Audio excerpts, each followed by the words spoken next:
one of the main characteristics of empathic people like me is the ability to recognize emotions in other people and to interpret them and label them correctly. If you're devoid of this capability, if you are incapable of recognizing emotions in yourself, in other people, and identifying them for what they are, you are suffering from alexithymia, which is the topic of today's video. I'm going to propose a new way of looking at alexithymia based on the work of the French psychoanalyst Joyce McDougall, coupled with new insights in the 11th edition of the International Classification of Diseases. And why am I doing this to you on a beautiful weekend? It's because I'm Sam Vaknin, the author of Malignant Self-Love, Narcissism Revisited, a former visiting professor of psychology, and currently on the faculty of CIAPS, Commonwealth Institute for Advanced Professional Studies. Alexithymia it is. I want to link alexithymia to something known as anankastia. Anankastia is a fancy word for rule-based perfectionism. It makes an appearance in the latest edition of the International Classification of Diseases as a trait domain 1 of 5. There's also dissociality, negative affectivity, etc., etc. Now, it is very reminiscent of obsession compulsion. In the 5th edition, text revision of the Diagnostic and Statistical Manual, we have obsessive compulsive personality disorder, which is the rough equivalent of anankastic personality disorder. So traits in this domain, anankastia, include perfectionism, perseveration, to persevere, emotional and behavioral constraint, stubbornness, deliberativeness, orderliness, and concern with following rules and meeting obligations. This is the excellent definition proposed by Altmans and Widiger in 2018. And when you put together these behaviors and traits and qualities and so on and so forth, you are reminded vaguely of conscientiousness, one of the 5 factors in the famous 5-factor model of personality. But this equivalence is superficial, because anankastia and conscientiousness are not synonyms. Conscientiousness is an element in anankastia, and the motivation for conscientiousness in the 5-factor model is pro-social, while the motivation for conscientiousness within anankastia has nothing to do with society or with social functioning. It has to do with rigid, internalized imperatives, catastrophizing, and ritualizing against catastrophe. We'll come to it a bit later. And so, as the authors that I mentioned before say, that at its core, anankastia involves a narrow focus on the control of behavior to ensure that things conform to the individual's particularistic ideas. So it's about the individual, not about society. And that's why anankastia is not conscientiousness. Anankastia is often linked to other trait domains. For example, when anankastia is linked with dissociality and with negative affectivity, we get something that is roughly the equivalent of narcissistic personality disorder in the DSM. A person high on anankastia may have other adaptive qualities associated with extreme rigidity, with perfectionism, with a bit of sadism, with stubbornness, with insistence, with perseverance, and so you all know the type, yeah? Passive aggression is usually the outcome of anankastia. There are varying degrees of anankastia, of course. We'll not go into it right now. There's literature included in the description of this video, and you may wish to avail yourself of this literature. Why did I start a video about alexithymia with anankastia? Because I think there's a connection. Alexithymia is a rejection of emotion, at least according to the psychoanalytic model, the advanced psychoanalytic model by Joyce McDougall. There is an element of rejection of emotion, whether it is unconscious and whether it is conscious. Emotion is excluded, denied, repressed, ignored. There's a pretension as if emotion does not exist. Why would you do that? Only if you believe that emotions are imperfect, that emotions are a weakness, a vulnerability, something that is dysregulated and disruptive and dangerous. People with alexithymia reject emotions because they consider emotions to be a kind of perturbation, a kind of imperfection, a kind of malfunction or dysfunction. In other words, people with alexithymia reject emotions because emotions render them imperfect. And of course, anankastia is about the pursuit of perfection. And that's why I'm linking the two. I think people who reject emotions, generally speaking, alexithymic or not, are people who are anankastic, people who suffer from anankastia, people who are perfectionistic. Very often we find perfectionistic people who are also emotionless, rigid, cold, detached, cruel even. There's a cruelty involved in the pursuit of perfectionism because you're setting yourself up for failure. It's self-destructive, but you're also setting up everyone else for failure. No one can measure up to your standards. Everyone keeps failing. Everyone keeps disappointing you. You keep disappointing yourself. So it's a form of externalized and passive-aggressive aggression. Perfectionism is a way to render everyone miserable. Yourself, your workers, employees, spouses, children, colleagues, neighbors, friends, and so on. They all keep failing. They're all imperfect. And of course, perfectionism sits ill, cannot occupy the same space as emotionality. Because if you're emotional, you're bound to tolerate imperfection. You're bound to accept compromise standards in everyone around you because you're emotional. You love them, for example. So emotions and perfectionism don't go together. If you're a perfectionist, you need to suppress your emotions or ignore them somehow. And if you are an emotional person, let alone a dysregulated person like a borderline, you cannot be a perfectionist. Indeed, in borderline personality disorder, also known as emotional dysregulation disorder, there's no anankastia, there's no perfectionism. So I think alexithymia is a form of perfectionism, emotional blindness. Now, there's a huge debate whether there's some neurological foundation or genetic template which yield later on in life alexithymia. No one knows, and there's no proof to the contrary. And all the studies that have been published are, to put it charitably, less than rigorous, especially studies in neuroscience. But we do know that people with alexithymia fail to recognize, to express, and to describe their own emotions and also emotions in other people. And that's extremely reminiscent of autism spectrum disorder.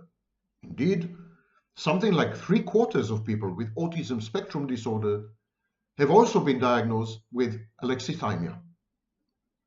And we do know there's a connection between autism spectrum disorders and certain personality disorders, and especially narcissistic and antisocial personality disorders. We also know there's some connection between attention deficit hyperactivity disorder, ADHD, autism spectrum disorder, and narcissistic and antisocial personality disorder. They're all interconnected somehow. And perhaps the underlying connection, perhaps the thing that generates this constant comorbidity is alexithymia. Problems with emotions, problems recognizing emotions, interacting with emotions, expressing emotions, accepting emotions, embracing emotions. All these create extreme issues with attachment and interpersonal relations, as I will discuss in a minute. Now, alexithymia sometimes goes hand in hand with alexithymia. Alexithymia is a relatively new, clinical concept. It's the difficulty in the awareness and the expression of somatic or bodily sensation. It's like being divorced from the body. We have this in cerebral narcissism. There is alexithymia in cerebral narcissism. So the cerebral narcissist is both alexithymic and alexithymic. He has both alexithymia and alexithymia. There is no scientific consensus, as I said, whether alexithymia is a personality trait, a medical symptom, a mental disorder, neurodevelopmental issue, and so on and so forth. But we do know that this thing exists. Actually, there are about a dozen tests for alexithymia, dedicated tests to alexithymia. We also believe that alexithymia occurs anywhere between 5 and 10% of the general population. And we know for sure that it co-occurs with mental disorders, neurodevelopmental disorders such as autism, but also certain personality disorders. There is a difficulty in recognizing and discussing emotions. Now, alexithymia could be subclinical. In certain cultures, for example, it's not okay to express emotions. This is frowned upon. The United Kingdom comes to mind. Alexithymia could also be gender specific. Men are much less likely to express emotions than women owing to cultural conditioning, acculturation and socialization, norms of masculinity, especially, by the way, toxic masculinity. Sadness, for example, is considered a feminine emotions. Men don't cry. It's a form of alexithymia, culture-bound alexithymia, known clinically as normative male alexithymia. I'm not talking about this. These are cultural phenomena. And when the environment changes, cultural and social mores are transformed, the attitude to emotions similarly undergoes a transformation.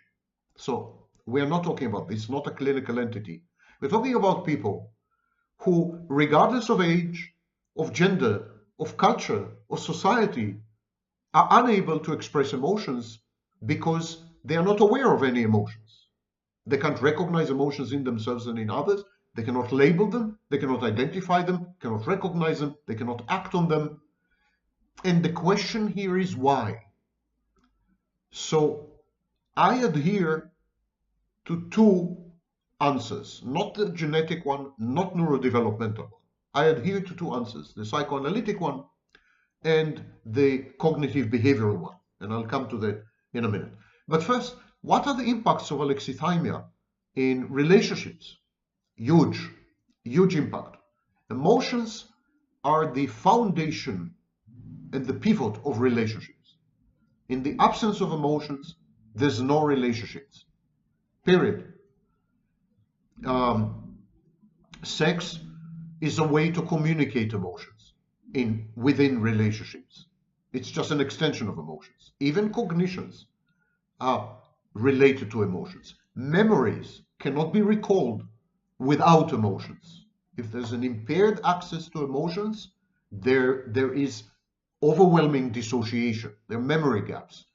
Because when we remember something, we remember not only the event, but how we felt at the time. And the event and the emotions attendant upon the event are stored as a memory and recreated on the fly when we try to recall something. If we have trouble interacting with emotions, then we have trouble forming memories. And in the absence of memory, there's no identity. And in the absence of memory and identity, what kind of relationships could we ever hope to have? None. Indeed, there are serious problems in relationships for people with alexithymia.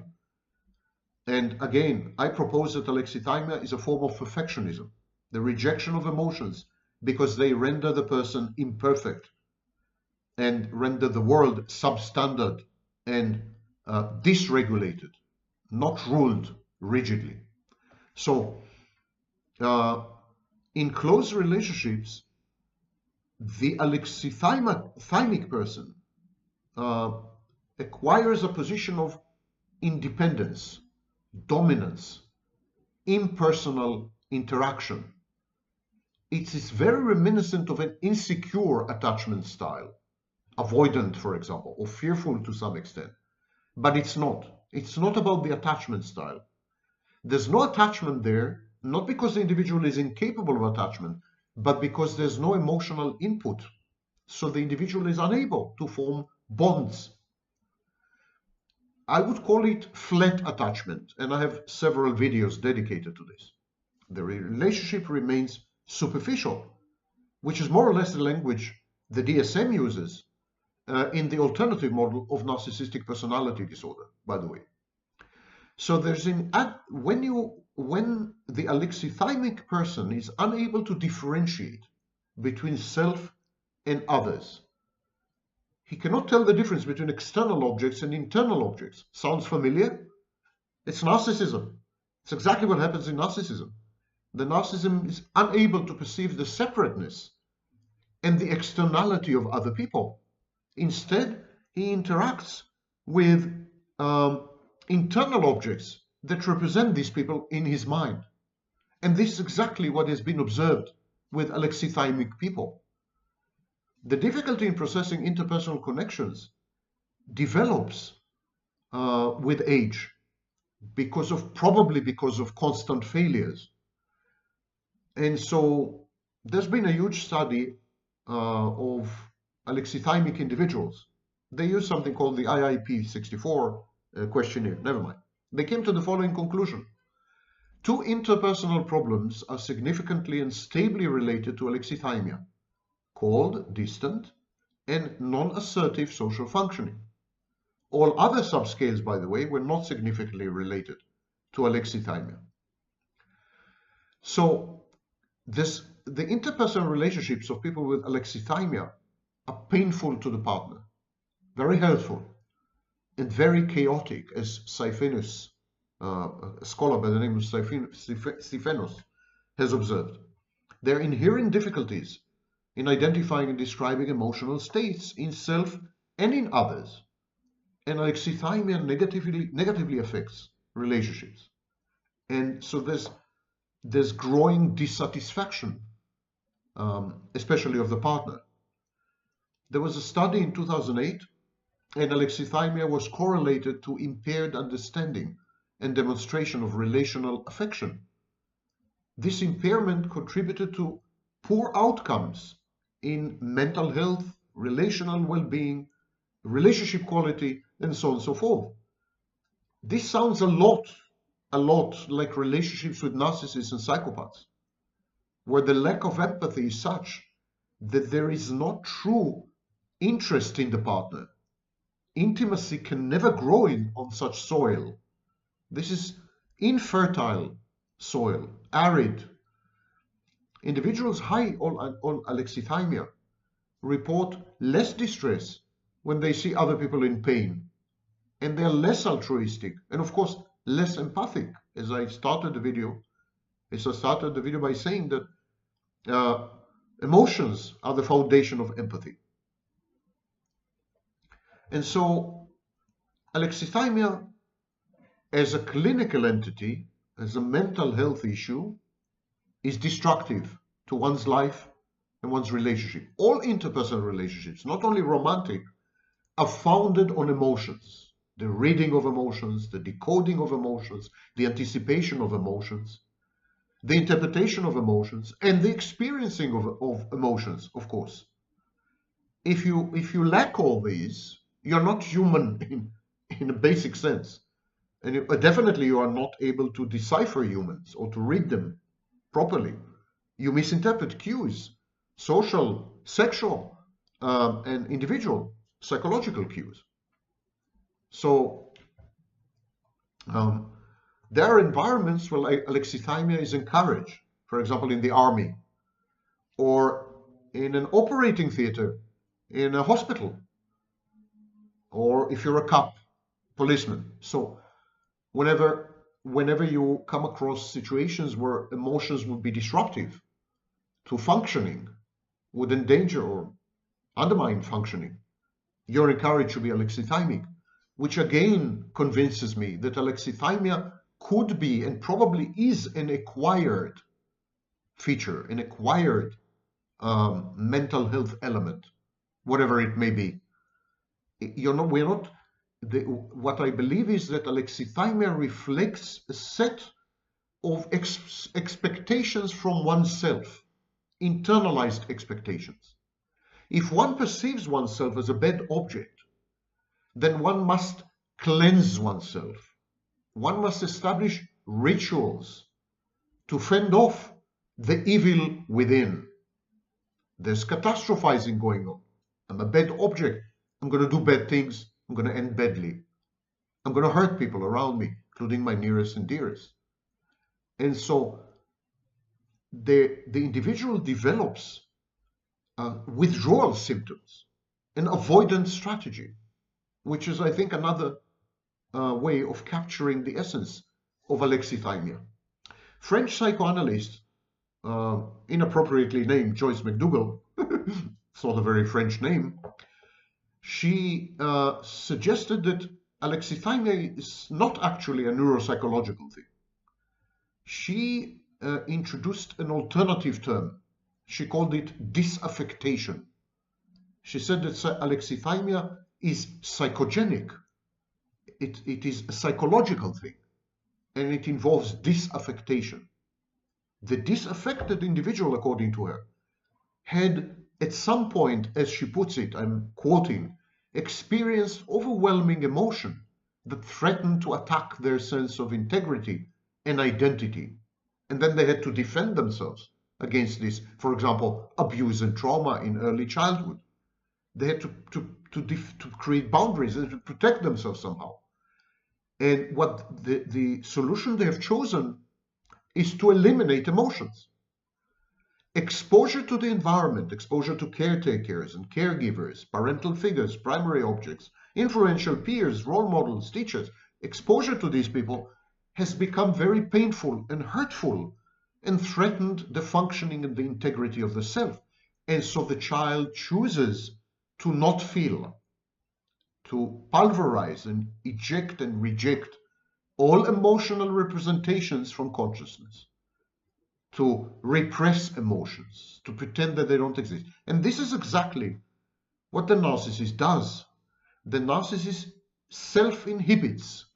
The narcissist refuses to access his positive emotions because they are intimately and inextricably linked to negative emotions.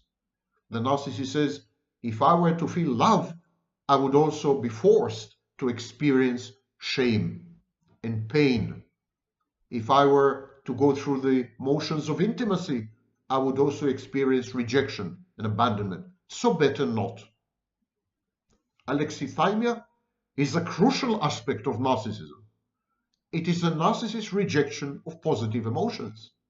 The narcissist believes that positive emotions are vulnerabilities, weaknesses, dangerous, risks, while negative emotions are self-efficacious. Negative emotions get you places, allow you to attain goals and to self-actualize. So narcissists are very strong on negative affectivity, envy, anger, hatred, but they're incapable of experiencing positive affects, positive emotions. McDougall said that the disaffected individual has made a choice as a child. And this is very reminiscent of phenomenologists in psychology. I'll dedicate a video to this school of psychology. Anyhow, what McDougall says is that all infants are born unable to emote, unable to identify, organize emotional experiences, unable to speak about emotions, unable to express emotions. The word infant, by the way, is from Latin, and it means not speaking. So that's very apt. And McDougall said that infants are divorced from emotions by reason of their immaturity, and they are, as she puts it, inevitably alexithymic. In 1985, McDougall proposed that the alexithymic part of an adult personality is probably an extremely arrested and infantile psychic structure. Again, this is very reminiscent of narcissism. The first language of an infant is nonverbal, mainly mother's facial expressions. The child learns to read expressions and reflexively respond to them. This is known as reflexive empathy. The parent's emotional state is very crucial because the child needs to read the mother's face in order to gauge when, for example, to get food. The child's survival and development crucially depend on the child's ability to decode mother. So gradually the child gives up on alexithymia.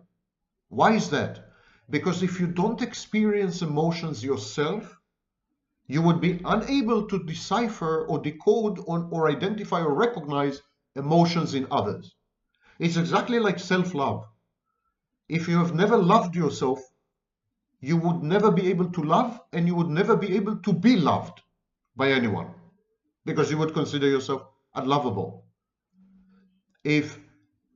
Similarly, if you have never experienced emotions, you would never be able to recognize emotions in others and interpret them correctly and then act accordingly. So the infant, to survive, has to give up on alexithymia. But this is only when the mother is good enough. When the parental figure is capricious, arbitrary, absent, metaphorically dead, depressive, selfish, instrumentalizing, parentified. In other words, when the parental figure, mainly the mother, is rejecting and frustrating, the child has no incentive to give up on alexithymia. So we all start as alexithymic, and some of us never give up on it because we are not incentivized to give up on it. There's no reward to giving up on alexithymia, and there's a very high reward for keeping it. Because if you're exposed to a bad parent, a withholding, avoiding, abusive, neglectful, hateful, fearful parent, then not experiencing emotions is a brilliant survival strategy. Experiencing emotions has no beneficial outcomes, so why would you? It consumes energy and leads nowhere, only to frustration, only to rejection, only to abandonment, and only to pain. Emotions are bad. Emotions are weaknesses. Emotions are vulnerabilities. Abused and traumatized children remain alexithymic for life. Neglect or indifference in a child's facial expressions without proper feedback by the parent promotes invalidation of the child's facial expressions and later on of the child's emotional expressions.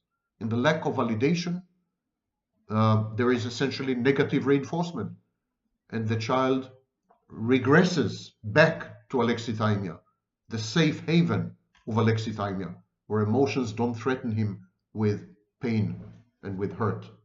The parent's ability to reflect self-awareness is a crucial factor.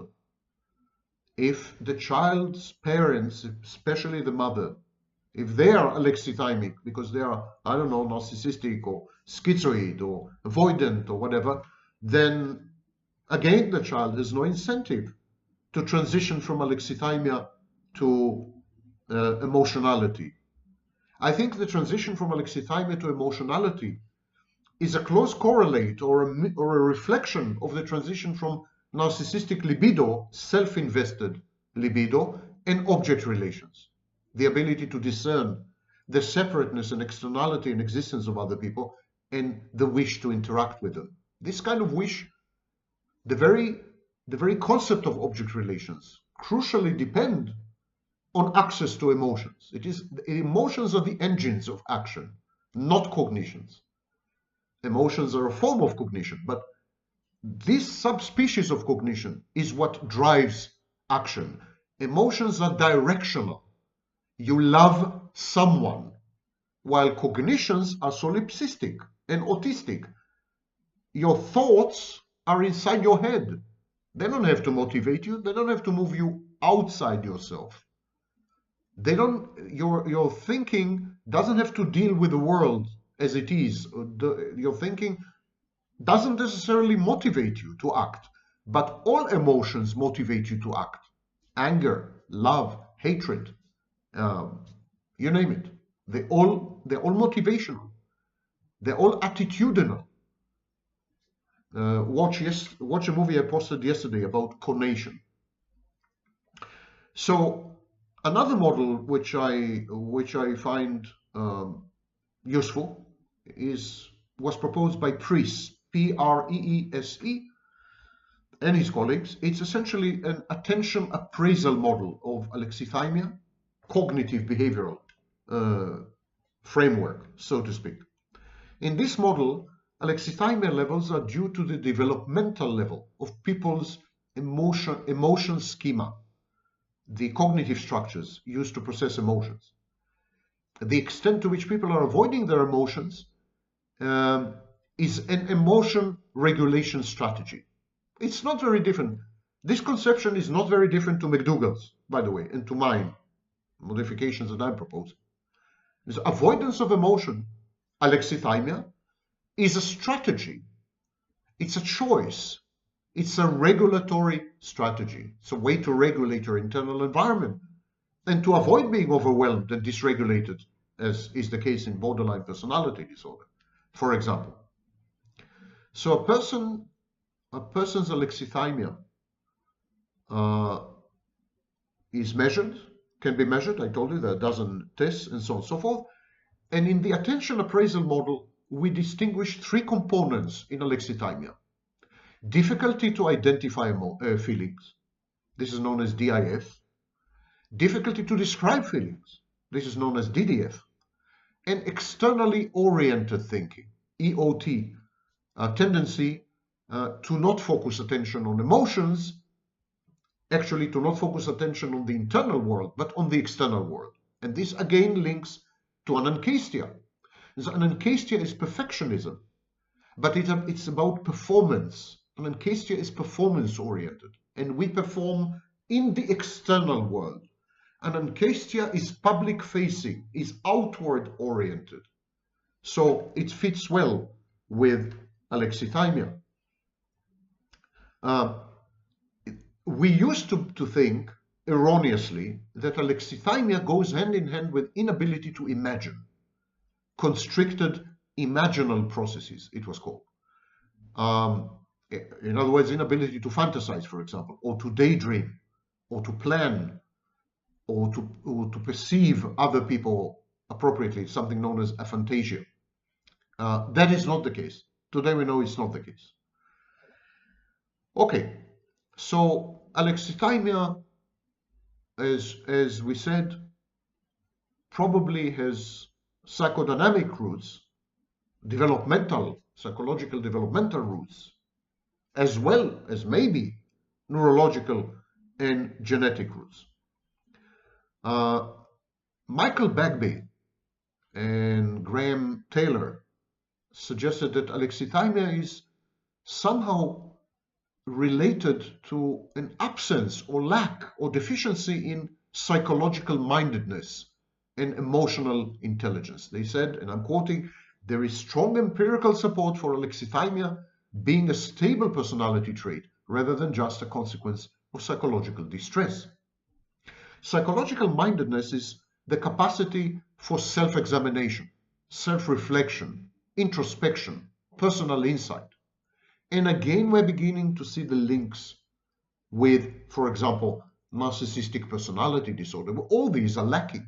Narcissists are very lacking when it comes to psychological mindedness, which includes also the ability to recognize meanings that underlie overt words and actions, to appreciate emotional nuance and complexity, to recognize links between past and present, to gain insight into one's and others' motivations and intentions. So the narcissist lacks all these. And what these psychologists, Bagby and Taylor, propose is that this is actually the problem with alexithymia.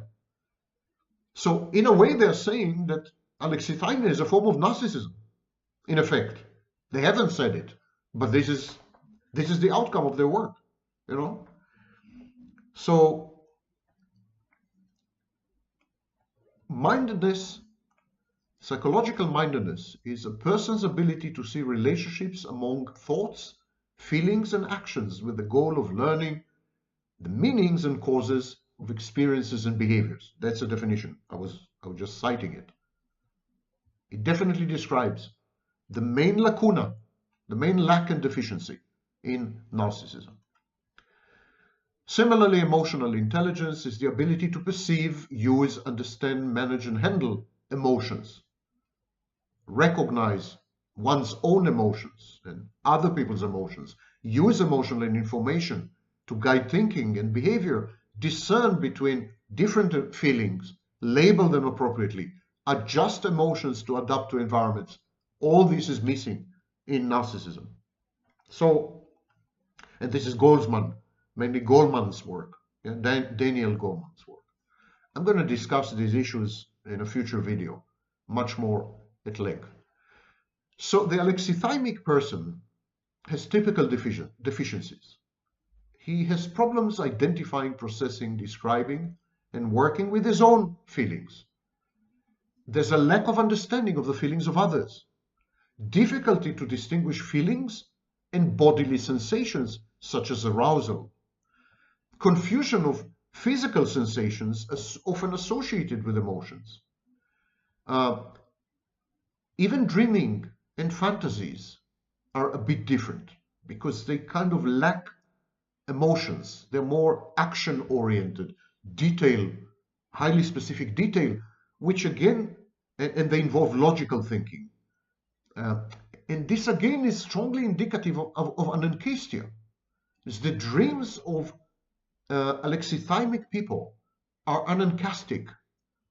They are about performing, they're about action, they're about perfection, they're about getting things right, they're about logical sequences. There's no emotion there. There's no humanity in a way.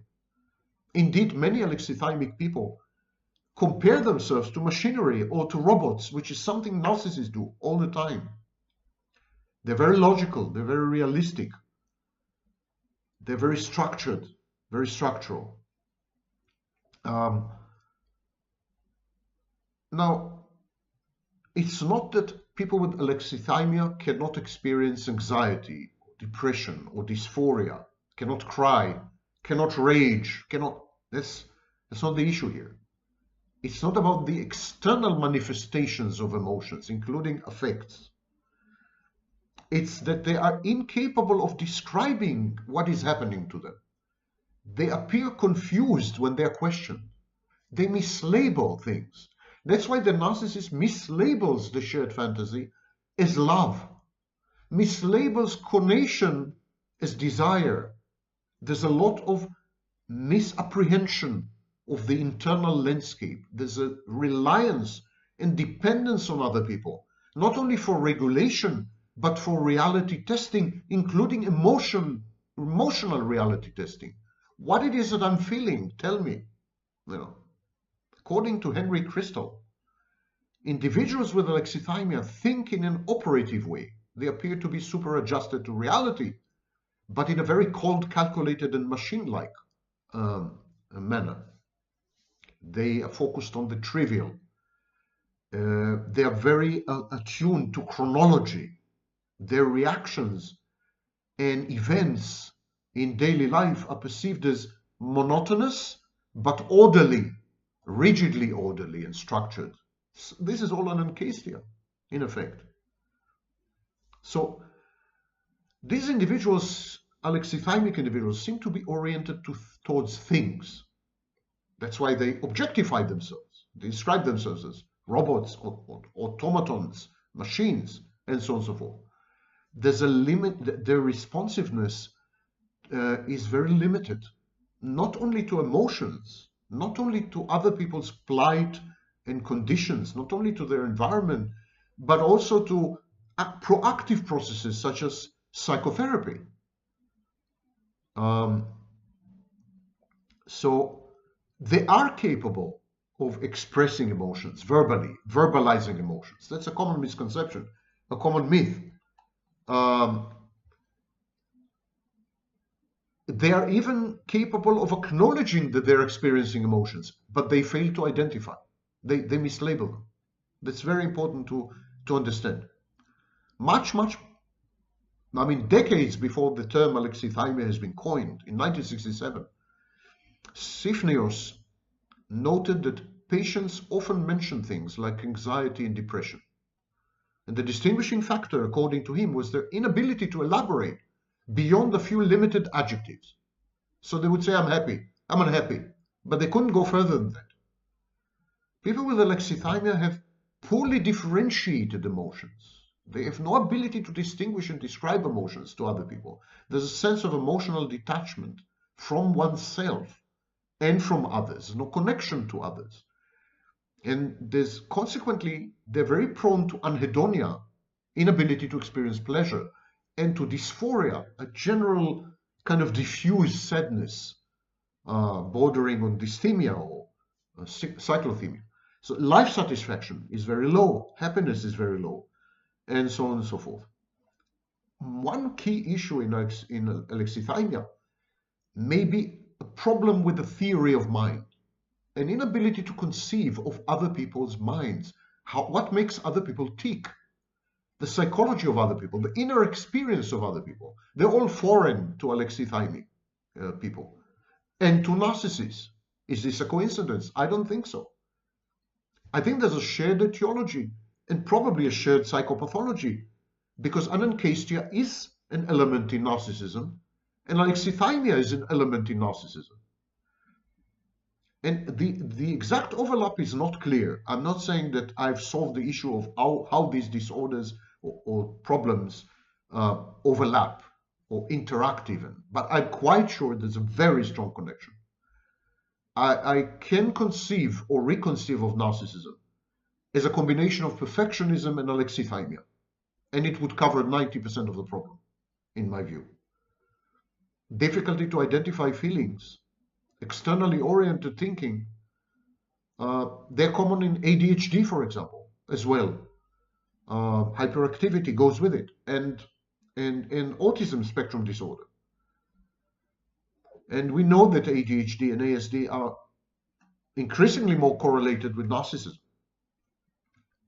And so another very important thing is that alexithymia is diagnosed in well over 40% of people with post-traumatic stress disorder. So it's post-traumatic in a sense. And this tends to lend support to Joyce McDougall's conception of alexithymia and to my contention that alexithymia is associated with narcissism, because narcissism is a post-traumatic condition, same as borderline personality disorder. And this connection between PTSD and alexithymia is pretty impressive. It's very strong. It's not that alexithymia has been divorced from personality disorders. Alexithymia has been diagnosed, has been identified in personality disorders such as schizoid, avoidant, dependent, schizotypal personality disorders, anxiety disorders, certain sexual disorders, and so on. But I think it is also at the core of at least some dramatic erratic personality disorders such as narcissism and borderline. The inability to modulate emotions explains why some people with alexithymia are prone to what is called discharge tension, arising from unpleasant emotional states through acting out, through impulsive acts, compulsive behaviors, which are very typical in borderline personality disorder and in conditions of extreme injury or mortification in narcissism. The failure to regulate emotions cognitively results in prolonged neural activity, so to speak, in the autonomic nervous system, in the neuroendocrine system, and is closely associated with somatic diseases. Anyhow, Crystal and Sifneos both suggested that limited ability to experience positive emotions is at the core of alexithymia. They said that people with alexithymia are anhedonic.